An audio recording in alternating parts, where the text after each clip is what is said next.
উল্টো রথযাত্রার মধ্য দিয়ে আজ শেষ হচ্ছে ঢাকার ধামরাইয়ের প্রায় 400 বছরের ঐতিহ্যবাহী রথযাত্রা ও রথের মেলা। এ নিয়ে আরো জানাতে মানিকগঞ্জ থেকে সরাসরি যুক্ত হচ্ছেন সহকর্মী আব্দুল আলিম। আলিম, শেষ দিন ভক্তদের উপস্থিতি কেমন দেখছেন, জানাবেন বিস্তারিত।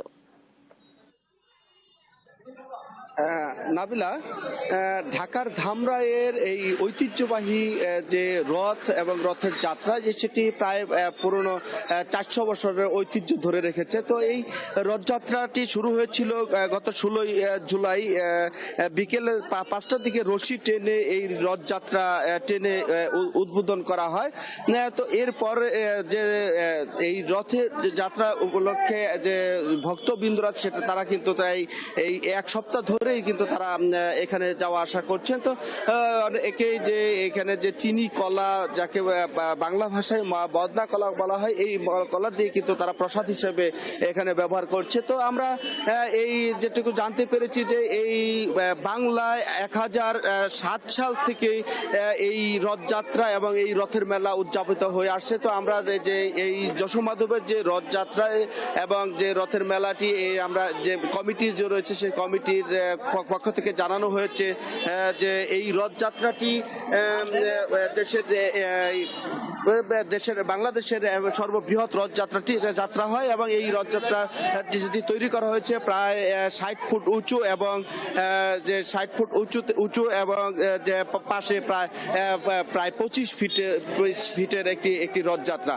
তো এই রথযাত্রা ঘিরে কিন্তু যে ভক্তবৃন্দ যারা রয়েছেন এবং তারা কিন্তু রীতিমতো এখানে ভিড় করছেন, তারা পুজো করছেন। তো আমরা আরো যেটি জানতে পেরেছি যে এই রথযাত্রা আজ বিকেল সন্ধ্যার আগে উল্টো রথযাত্রার মাধ্যমে এটি সমাপ্ত ঘোষণা করবেন।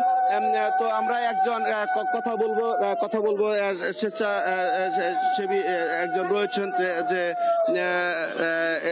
যে এই রথযাত্রায় তিনি আমাদের যেটি জানিয়েছেন যে আইন শৃঙ্খলার যে পরিস্থিতি সেটি অত্যন্ত স্বাভাবিক ছিল এবং এই রথযাত্রায় প্রায় 3 শতাধিক পুলিশ সদস্য মোতায়েন ছিল যাতে কোনো বিশৃঙ্খলা, কোনো অনাকাঙ্ক্ষিত ঘটনা না ঘটে। তো আমরা এখন কথা বলবো একজন যে এই রথযাত্রা এবং রথ মেলার যে একজন স্বেচ্ছাসেবী রয়েছে সংগঠনের পক্ষ থেকে, তার সাথে আসলে এই রথযাত্রা আমেজটা কেমন ছিল এবং আইন শৃঙ্খলা পরিস্থিতিটা কেমন ছিল।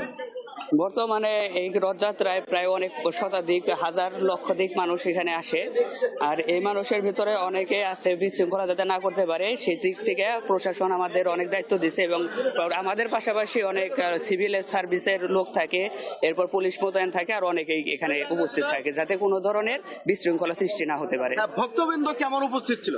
ভক্তবৃন্দ গত অনেকই ছিল, কিন্তু আজকে তো অফ ডে, আজকে হয়তো অনেক পাওয়া যাবে ভক্তবৃন্দকে। আচ্ছা, যেমনটি শুনছিলেন যে আজ এই উল্টো রথযাত্রার মাধ্যমে সমাপ্ত হবে এবং ভক্তবৃন্দর সংখ্যা বাড়বে বলেও এই কমিটির পক্ষ থেকে জানানো হয়েছে। তো এই রথযাত্রাটি দেশের একটি ঐতিহ্যবাহী রথযাত্রা এবং 400 বছরের ঐতিহ্য এই রথযাত্রা। নাবিলা, এই ছিল আমার কাছে ধামরাইয়ের যে রথযাত্রা এবং রথের যে মেলা তার সর্বশেষ খবর।